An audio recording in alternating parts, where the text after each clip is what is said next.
Hello students, I am Vivek Wankede and we are studying statistics for economics at economics classroom style. Now here students we are studying presentation of data. हमने last वाले video में presentation of data का introduction और textual presentation देख लिया था. Now here we are going to study tabular presentation. Okay, so what do you mean by tabular presentation? ये इतना कॉमन सा टॉपिक है कि टेबल्स आप बचपन से बनाते हैं.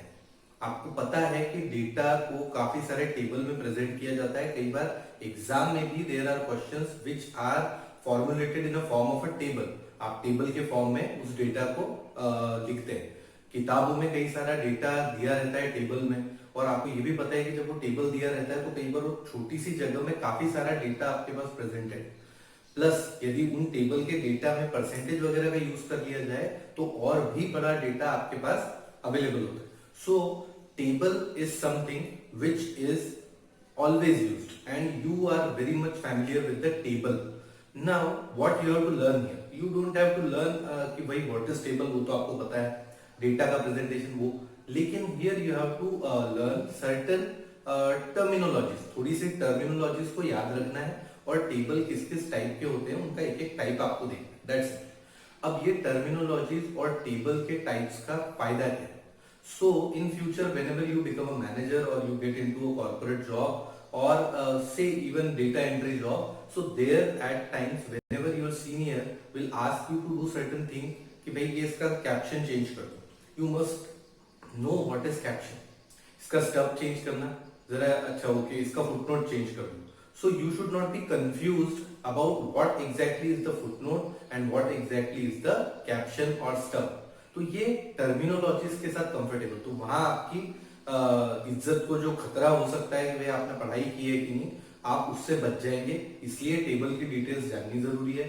और दूसरा इसलिए whenever you want to refer something in presentation, in meeting, आप कहीं पे प्रेजेंटेशन दे रहे हैं, आप सोचो काफी सारे प्रेजेंटेशन देने होते हैं ऑफिस में.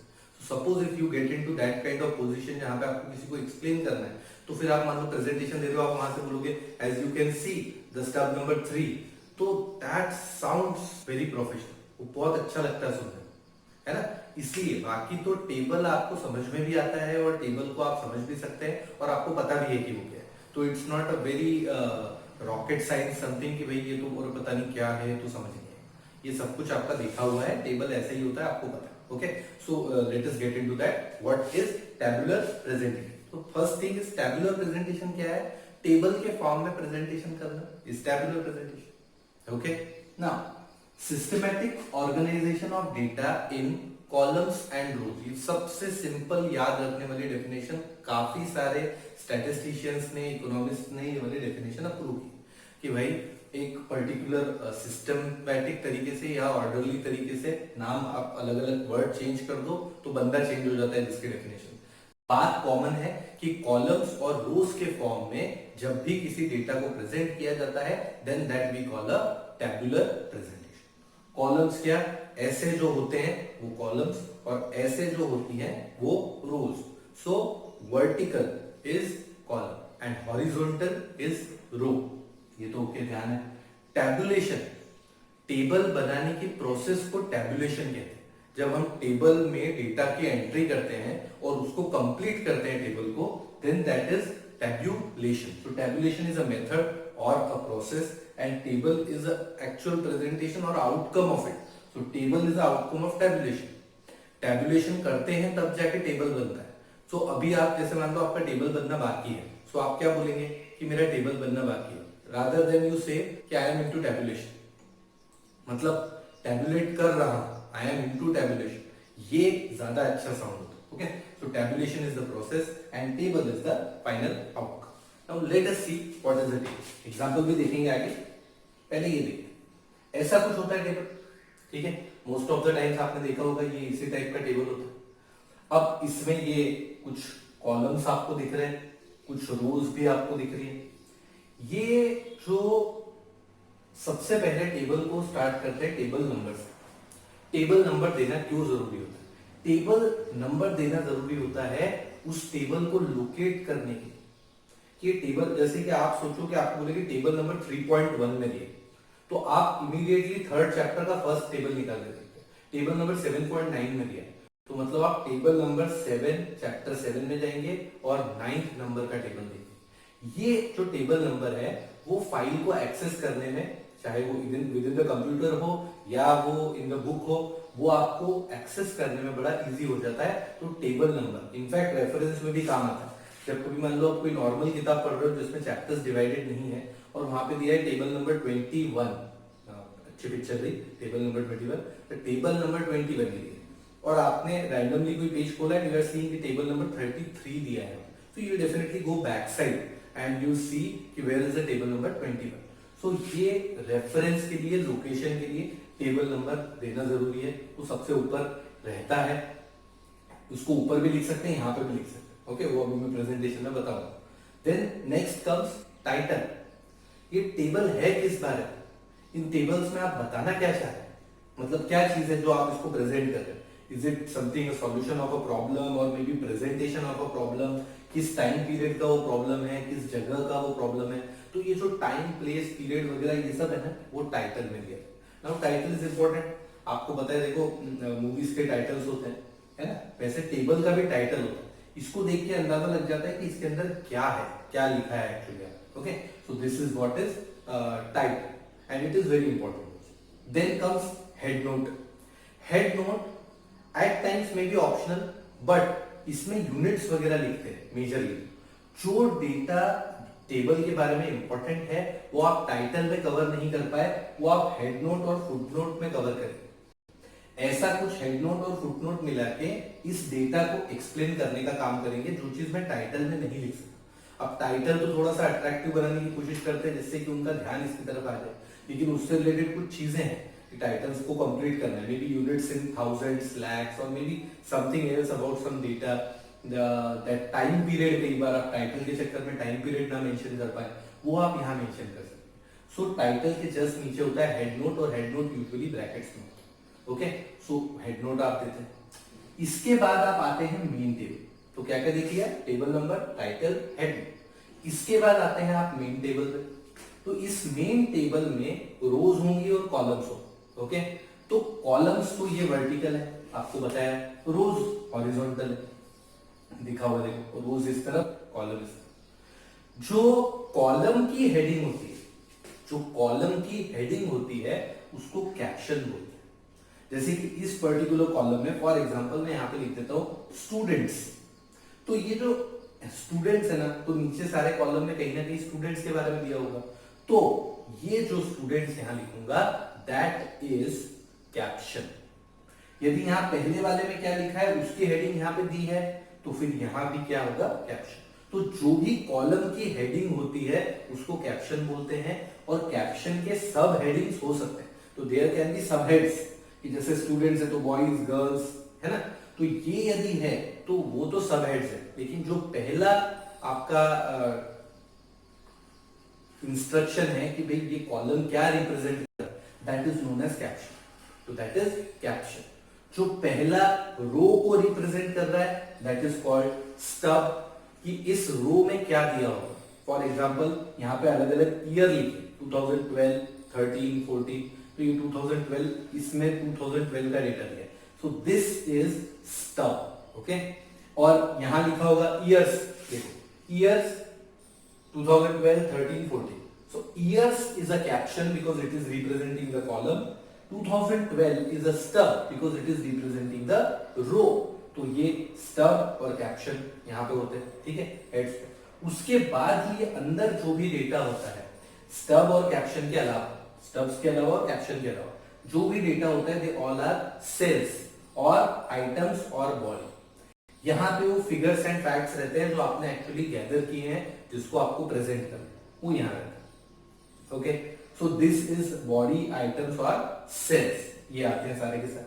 फिर तो ये भी सेल है, ये भी सब सेल, ठीक है। इसके अंदर सब हेड हो सकते हैं, वो भी सेल के अंदर ही लिख रहे हैं, ठीक है। सो that is the main body और सब हेड ऑफ दैट कैप्शन, ठीक, ये हो गया। इसके बाद की दो और मेजर चीज, वन इज फुट नोट। मैंने आपसे कहा था कि हेड नोट और फुट नोट ये दोनों मिला के आप टाइटल को जस्टिफाई करने की या टाइटल को क्लियर करने की कोशिश करते हैं। सो it is for clarification, information which is supplemented, मतलब ऐसी कोई डिटेल जो आपने टाइटल और हेड नोट में नहीं कवर करी है, आपको उसके बारे में थोड़ी सी और एडिशनल इंफॉर्मेशन देनी है, तो फिर और वो इंफॉर्मेशन इस टेबल के बारे में भी हो सकती है, not may be because of title only, लेकिन इस टेबल में कुछ डेटा दिया है तो आपको उसमें ये बताना है कि for example when I am saying the subject physics, chemistry and others, so other में इंक्लूड ऑल द सब्जेक्ट्स, तो अदर में इंक्लूड ऑल द सब्जेक्ट्स मैंने यहाँ लिखा। कई बार एस्ट्रिक मार्क के साथ भी यहाँ लिखा होता है, जिसमें कि वो कुछ और नोट देते हैं, एस्ट्रिक 1, एस्ट्रिक 2 वगैरह ऐसा, तो फुटनोट है। बेसिकली ये टेबल के डेटा को क्लियर करने के लिए फुटनोट लिखा जाता है, यहाँ पे फुटनोट है। Last is the source. यदि ये डेटा सेकेंडरी डेटा है, if this data is the secondary data, then you must give that reference, that from where have you got this data. आपको ये डेटा कहां से मिला है ये आपको बताना जरूरी है। क्यों जरूरी है ये बताना कि डेटा हमको कहां से मिला है? Because see, if you are publishing somebody else's data without giving a reference or without giving a source point, then it is a crime. Then it's wrong because you are not giving reference to a person जिसका data आप अपने research में use करके आगे बढ़ने की कोशिश कर रहे हैं। तो डेफिनेटली यहाँ पे जो भी सोर्स है वो आपको देना होता है, वो कौन सा पब्लिशर है, कौन सा पब्लिकेशन था, ईयर कौन सा था, और ये सारी चीजें। So source is very important. I want my students, जब भी आप प्रोजेक्ट भी बनाते हैं तो पीछे आप रेफरेंसेस वगैरह लिखते हैं, बिब्लियोग्राफी, जिसके अंदर आपने प्रोजेक्ट में डेटा कहां से लिया है। ये एक बहुत अच्छी हैबिट है। जिसका डेटा, जिसका किया हुआ काम आप यूज कर रहे हो, उसको रेफरेंस देना, उसका सोर्स बताना कि आपने यहाँ से डेटा लिया है, ये बहुत ही अच्छी चीज है, उसको हैबिट बनानी चाहिए। should never forget what you are using. Okay? So जब भी आप प्रोजेक्ट बनाते हो आपको कुछ नहीं करना, आपको एक वर्ड फाइल बनानी। जब आप प्रोजेक्ट के लिए ऑनलाइन डेटा निकाल रहे हो, आप लिंक को कॉपी करते चलो और वही लिंक्स को सीक्वेंस में उठा के आप बिब्लियोग्राफी में डाल दो। आपको अलग से कुछ नहीं करना। आपने किसी वेबसाइट पे, अब वेबसाइट पे 50 चीजें होती है, वेबसाइट में से क्या लिया तो एग्जैक्ट लिंक जहां से आपने डेटा लिया, ये आपकी सेफ्टी के लिए भी काम है। कल को कभी इस डेटा से रिलेटेड कुछ गड़बड़ सामने आती है तो एटलीस्ट आपका सोर्स वहां प्रेजेंट है कि आपने डेटा कहां से लिया, तो ये क्लियर होना जरूरी। सो ये टेबल की डिटेल्स थी, ये टेबल का सारा क्रक्स था कि उसमें ये चीजें रहती। ठीक है, अब एक काम करते हैं, अब एक एग्जांपल टेबल का देख लेते हैं, जिससे हमको और क्लियर हो जाएगा कि टेबल का एग्जांपल है, उसमें क्या क्या है, टाइटल, टेबल नंबर, वो हम उसी वक्त आइडेंटिफाई करेंगे। ओके,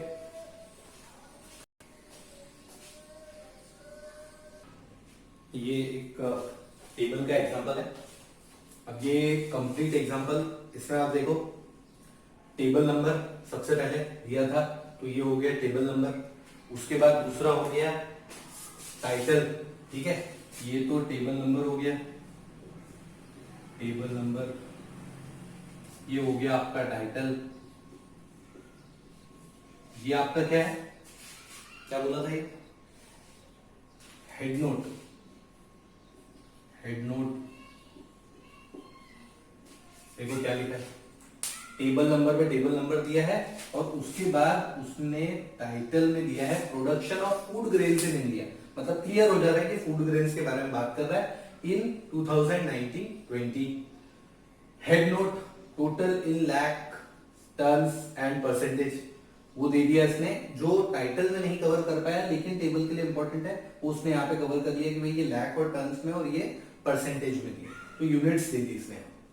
उसके बाद ये जो फूड ग्रेन्स और जो प्रोडक्शन लिखा है, food grains and production, they are captions. क्या है, कैप्शंस। ये जो है क्वांटिटी और परसेंटेज, ये सब हेड्स है। प्रोडक्शन के बारे में सारा डेटा है, तो कॉलम का सबसे टॉप पे जो लिखा है दैट इज कैप्शन। इस कॉलम के ऊपर जो एक्सप्लेन कर रहा है दैट इज फूड ग्रेन्स। देखो इस कॉलम में आपको फूड ग्रेन्स मिलेंगे। फिर ये जो राइस है, व्हीट, अदर्स, टोटल, ये क्या है, दीज आर स्टब्स। ये स्टब्स है अलग अलग। ओके, अब ये तो रोज हो गई, ये हो गई मेन बॉडी। मेन बॉडी जो टेबल की बॉडी है, इसमें सारा डेटा, फिगर्स वगैरह जो भी आपने लिखे हैं, चाहे वो परसेंटेज के फॉर्म में हो या क्वांटिटी के फॉर्म में, तो वो आपको यहाँ पे मेंशन किए गए। ठीक है, डेटा और ये सारा क्वांटिटी एंड परसेंटेज।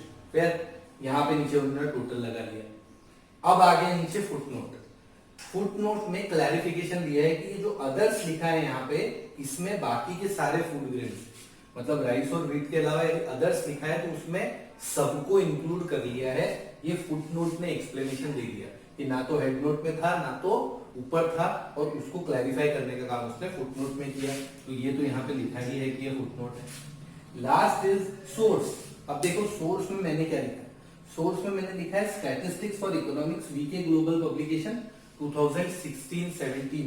ये एडिशन है, ये क्या है, किताब, जो किताब मेरे पास है उसका एडिशन है। और ये जो वीके ग्लोबल पब्लिकेशन, ये पब्लिशर है, उसका पब्लिकेशन है, और ये उसका किताब का टाइटल है, जो पब्लिकेशन उसने किया है उनकी किताब का टाइटल। अब किताब में कुछ और सोर्स लिखा है, लेकिन मैंने ये डेटा यहाँ पे यहां से लिया, सो मैंने अपना सोर्स लिखा। फिर मैंने किताब का सोर्स नहीं यूज किया क्योंकि मैं उस जगह पे कभी गया नहीं। किताब ने अपना सोर्स लिखा है कि उन्होंने डेटा कहां से कलेक्ट किया, लेकिन मैं तो वहां से कभी कलेक्ट नहीं किया डेटा, मैंने तो डेटा कलेक्ट किया यहां से, तो मैंने यहाँ पे इसका सोर्स। ठीक, अब इसमें कैसे पकड़े जाने की उम्मीद है कि ये जो डेटा यहाँ पे मैंने लिखा है, डेटा में भी करेक्ट, लेकिन ये ईयर में प्रॉब्लम। किताब में यहाँ पे 2011-12 दिया है, किताब में यहाँ पे 2011-12 दिया है, मैंने यूज किया है 2019-20। तो अब क्या होगा, इफ somebody claims कि ये तो वानखेड़े सर ने गलत पढ़ाया है, अब मैं पढ़ा रहा हूं और मैं अभी आपको समझाने के लिए लिखा, ठीक है, लेकिन यदि अब somebody claims कि वानखेड़े सर ने गलत पढ़ाया है, then they will go to this data, okay, when they will refer this data they'll immediately get to know कि ये तो इनकी मिस्टेक है, यहाँ पे 2011-12 लिखना था क्योंकि किताब में तो 2011-12 लिखा है। मैं वहां से डेटा ले रहा हूं, मैंने उनको रेफरेंस भी दे दिया, लेकिन मैंने गलत कोट कर दिया। ये इस स्टैटिस्टिक्स का ड्रॉबैक है कि कई बार क्या है, छोटी सी चीज आपका ध्यान नहीं जाता उसकी तरफ, लेकिन अचानक से वो किसी, कोई बाद में बोल देगा मेरी टाइपिंग मिस्टेक है, आई एम सॉरी, लेकिन पहले जो उसको लेके डिसीजंस लिए जाने थे वो लोगों ने ले लिए। गलत समझना था वो समझ लिया, ये स्टैटिस्टिकल थोड़े से चेंज से एरर हो जाता है, ठीक है। सो ये एक इशू रहता है वैसे, बट देन मैंने आपको ये इसलिए समझाया क्योंकि जब भी मैं टेबल बना रहा हूं तो मैं अपना सोर्स लिखूंगा, मुझे किताब के सोर्स से कोई मतलब नहीं, मैंने तो किताब में से लिया, सो मैंने किताब का लिख दिया कि मैंने यहां से। Same is the case with book, when book is getting it from some other particular place, तो दे शुड रेफर दैट। यदि किताब ने वो चीज कहीं किसी वेबसाइट से उठाई है तो प्रैक्टिकली उनको सोर्स में वो वेबसाइट का नाम देना चाहिए, ठीक। सो ऐसा कुछ, सो ये है आपका टेबल, ये इसके सारे के सारे कंपोनेंट्स हैं और इनकी वजह से टेबल कंप्लीट होता है, ठीक है। अब हमको देखना है टाइप्स ऑफ टेबल्स, वो हम देखते हैं।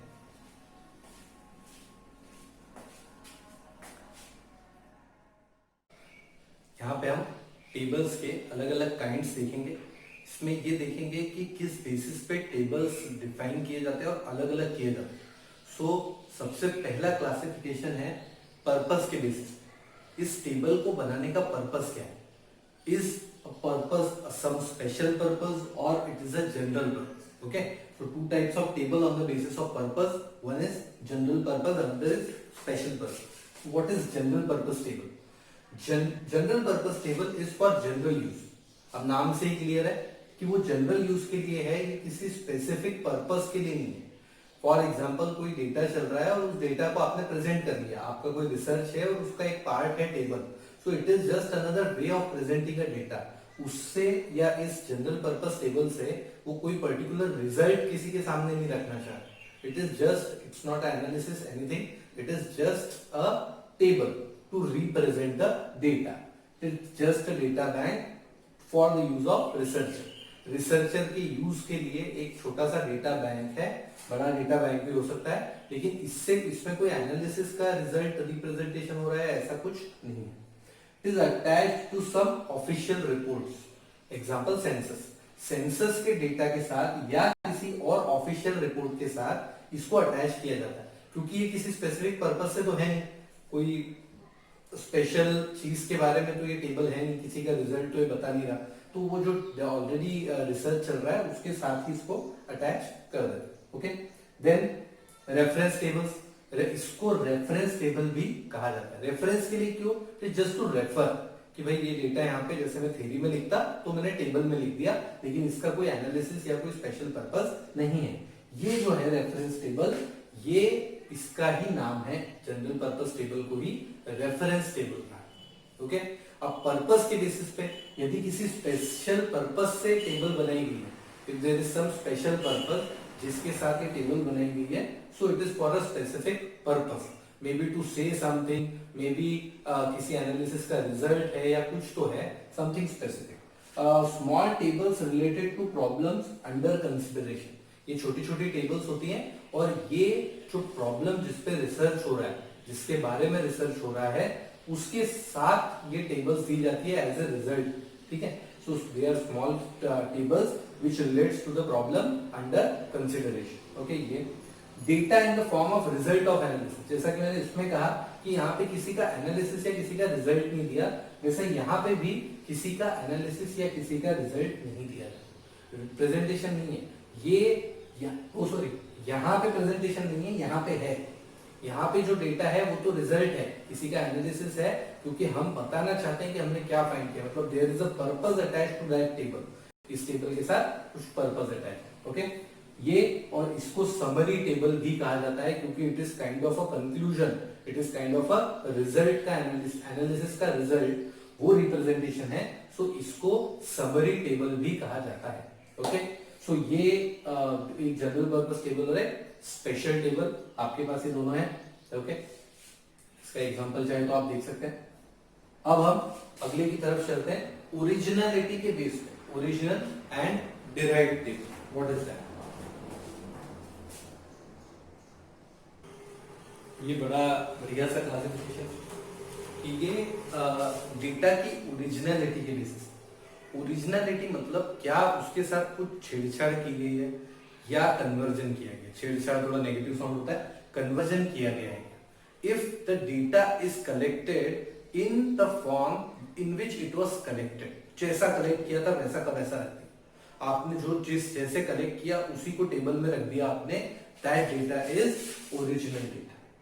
और वैसी टेबल जिस टेबल के अंदर ओरिजिनल डेटा रखा गया है without any change, that is original data. And यदि डेटा को ओरिजिनल फॉर्म में नहीं रखा, फॉर एग्जाम्पल आपने उसको परसेंटेज में कन्वर्ट कर दिया किसी पर्टिकुलर रेशियो में, यानी कि आप पहले उस डेटा पे कुछ वर्क करके कुछ तो रिजल्ट या एनालिसिस निकाल चुके हो और उसके बाद अब आपने उसको टेबल में लिखा है।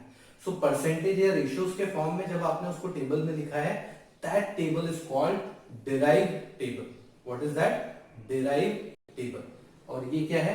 ओरिजिनल टेबल, जिसमें ओरिजिनल डेटा है, जैसा कलेक्ट किया था वैसा का वैसा रखा है, इसमें कोई परसेंटेज नहीं है, कोई रेशियोज नहीं है, किसी भी तरीके का एनालिसिस करने के बाद, नंबर्स के साथ छेड़छाड़ करने के बाद या नंबर्स को कन्वर्ट करने के बाद टेबल में नहीं लिखा गया यहाँ पे, और यहाँ कन्वर्ट करके लिखा गया।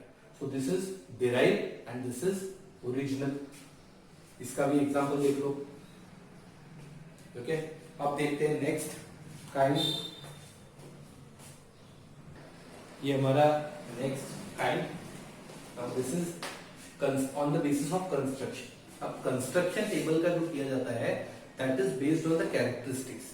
मतलब एक पर्टिकुलर टेबल यदि आपको डेटा की किसी एक कैरेक्टरिस्टिक के बारे में बता रहा है या फिर एक से ज्यादा कैरेक्टरिस्टिक के बारे में बता रहा है, यदि सिर्फ एक कैरेक्टरिस्टिक के बारे में बता रहा है तो हम उसको कहेंगे सिंपल और one way table. Simple table shows only one characteristics of the data. For example, class, अब यहाँ पे क्लास में आप कुछ लिख लो, 11, 12, maybe 11 science, 12 science, फिर 11 commerce और 12 commerce। अब ये आपने किसी पर्टिकुलर एक ही डेटा के बारे में बात किया कि 11 साइंस के इतने स्टूडेंट्स हैं, 11 साइंस के, 12 साइंस के इतने, 11 कॉमर्स के इतने, 12 कॉमर्स के इतने, ये वाला डेटा आपने ले लिया। मतलब वो एक पर्टिकुलर क्लास के बारे में ही बता रहा है, ठीक है, उससे ज्यादा कुछ नहीं। यदि आप इसको बोलेंगे सर ये तो साइंस कॉमर्स कर दिया, नहीं, देखो स्ट्रीम भी वो एक पर्टिकुलर एक क्लास, तो एक क्लास ही है ना, सिंगल, तो सिंगल क्लास के बारे में कि भाई ये 11 साइंस को तो एक क्लास है, कॉमर्स की तो अलग ही क्लास है, वैसे ही साइंस की अलग। सो 11th और 12th के जो स्टूडेंट्स हैं उनका डेटा, तो ये सिर्फ किसी एक कैरेक्टरिस्टिक के बारे में बता कि भाई 30 स्टूडेंट्स हैं science class, may be 60 students in commerce class. तो ऐसा जो उसने बताया है डिफरेंस, ये एक पर्टिकुलर कैरेक्टरिस्टिक के बारे में बात होगी। तो वो कौन सा है, सिंपल या वन वेरिएबल। कॉम्प्लेक्स मतलब जिसमें एक से ज्यादा कैरेक्टरिस्टिक्स के बारे में बात हो, जैसे कि क्लास तो बता दिया, अब साथ में बॉयज और गर्ल्स का डेटा भी आ गया, क्लास बॉयज गर्ल्स, फिर उसमें और बढ़ गए, क्लास भी है, बॉयज गर्ल्स भी है, बॉयज में रूरल अर्बन भी आ गए कि रूरल कितने हैं, अर्बन कितने हैं। तो ऐसा जब बढ़ता जाएगा, देखते हैं उसको भी, वो कॉम्प्लेक्स है। सिंपल समझ आया, एक कैरेक्टरिस्टिक के बारे में बात हो रही है तो सिर्फ आपने एक ऐसा टेबल जो एक ही कैरेक्टरिस्टिक के बारे में बात कर, single characteristic, that is simple और वन वेरिएबल। ये नेक्स्ट कॉम्प्लेक्स। अब कॉम्प्लेक्स टाइप में एक से ज्यादा कैरेक्टरिस्टिक को रिप्रेजेंट करना, बड़ा सिंपल सा रिप्रेजेंटेशन है, डबल या टू वे रिप्रेजेंटेशन। सो डबल में देखो क्या है, पहले वाले में क्या था, क्लास था और नंबर था।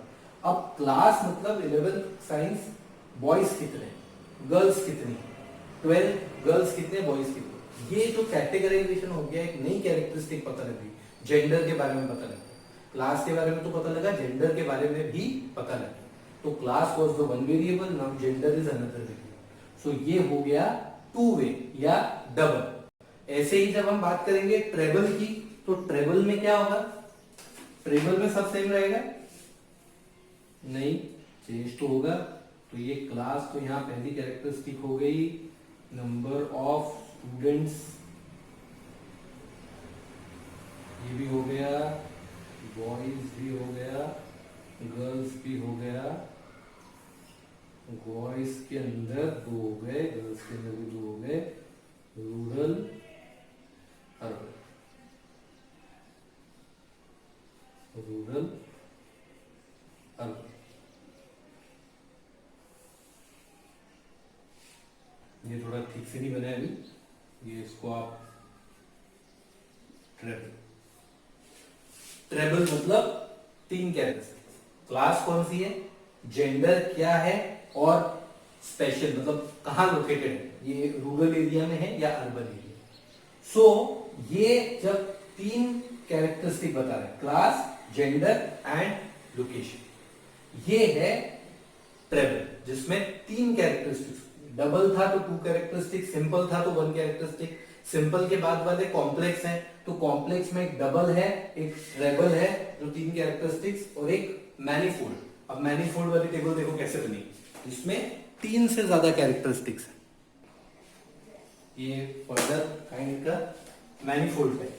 मैनीफोल्ड में देखो डबल, ट्रेबल, 3 कैरेक्टर्स। अब जब भी 3 से ज्यादा कैरेक्टरिस्टिक्स की बात होगी ना, more than 3 characteristics, then we will say that it's a manifold table.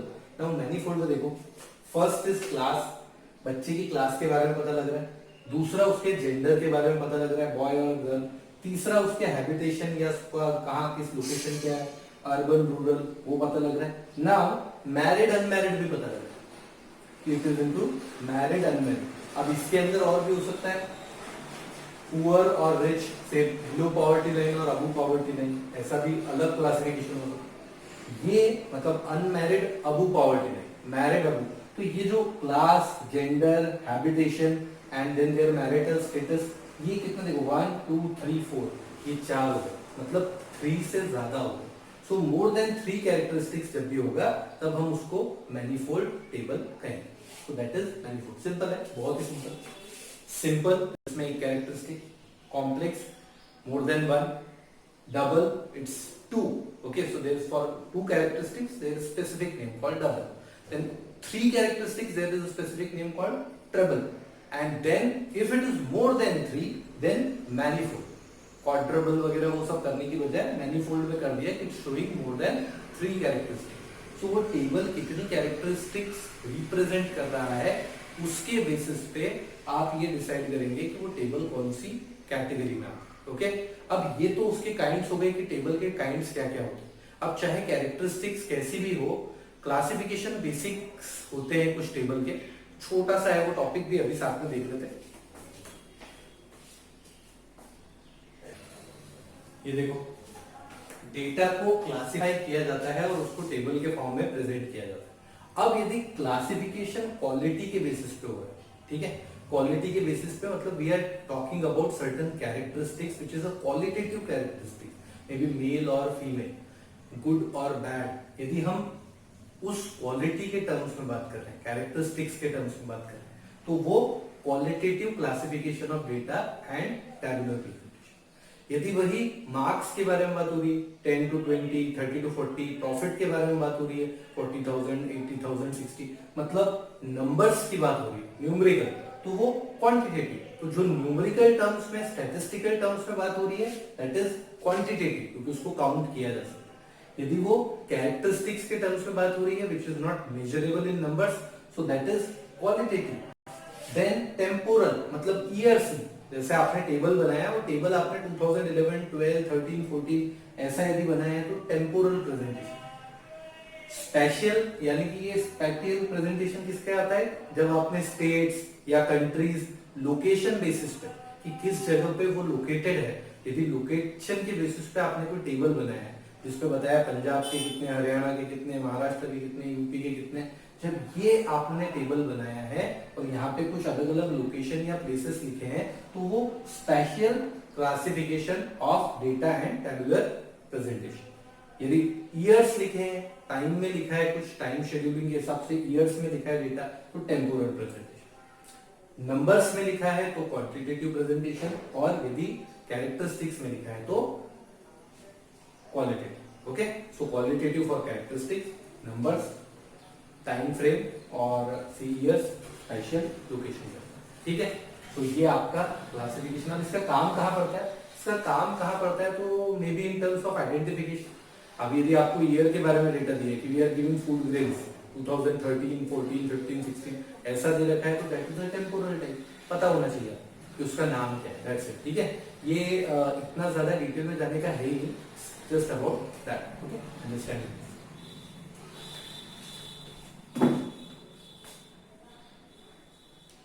ये एक छोटा सा टॉपिक रहेगा था, merits of tabular presentation. Merit क्या है टैबुलर प्रेजेंटेशन की, क्या फायदा है? सबसे पहला तो ये बड़ा सिंपल और ब्रीफ है। टेबल के फॉर्म में जब भी डेटा दिया जाता है तो बहुत सिंपल सा प्रेजेंटेशन है, आपको जैसे जैसे कैरेक्टरिस्टिक्स लिखनी है आप उसके अकॉर्डिंग डेटा को वहां पे प्रेजेंट कर लो। शॉर्ट में आपने काफी कुछ कह दिया है, एक टेबल आपको काफी कुछ बता देता है, बजाय उसके कि आप उसका टेक्सचुअल प्रेजेंटेशन करें। So it is far simple and brief then what textual presentation was। Short में सब बता दें। It facilitates comparison। डेटा का कंपैरिजन इजी हो जाता है जब टेबुलर फॉर्म में डेटा को अरेंज किया जाता है, तो at the time of writing itself you get to know कि इसका दूसरे के साथ कंपैरिजन कैसा है, क्या चेंजेस है और क्या आ रहा है। Comparison, easy analysis, easy to analyse. जैसा कि मैंने आपसे कहा कि कंपैरिजन देखते ही देखते होता है, मतलब एनालिसिस भी इजी हो जाता है कि this particular characteristics has this much percentage, this is having this much, so you can easily relate it to it। okay, so analysis easy है। it highlights characteristics, जैसा कि अभी आपने देखा कि नंबर ऑफ बॉयज में रूरल कितने हैं और मैरिड कितने हैं, तो बड़ा स्पेसिफिकली उसको हाईलाइट कर देता है कि ये पर्टिकुलर जिस जो डेटा है उसकी क्या क्या कैरेक्टरिस्टिक्स है।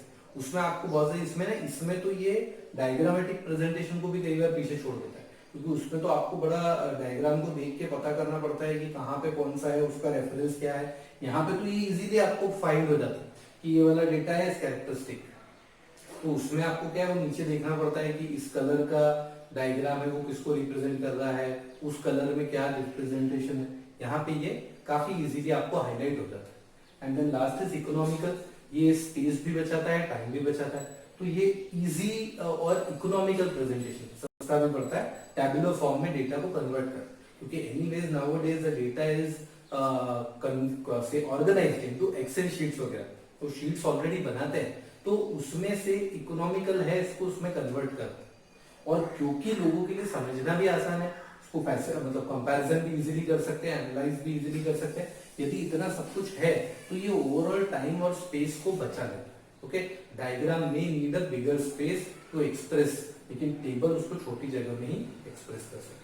तो ये इसके कुछ मेरिट्स हैं टैबुलर प्रेजेंटेशन के। एक इसका जो demerit kind of a thing है जिसको डायग्रामेटिक में कन्वर्ट करने की कोशिश की है कि टेबल को कई बार देखते से पूरी झलक नहीं समझ आती, और बड़ी जगह पे कहीं पे रिप्रेजेंट करना है या होर्डिंग वगैरह में कहीं लगाना है, तो टेबल का डेटा छोटा हो जाएगा, वो रीड करने में नहीं आएगा।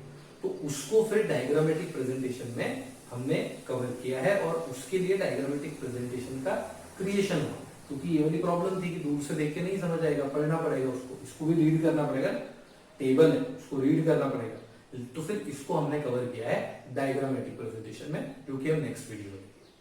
Thank you.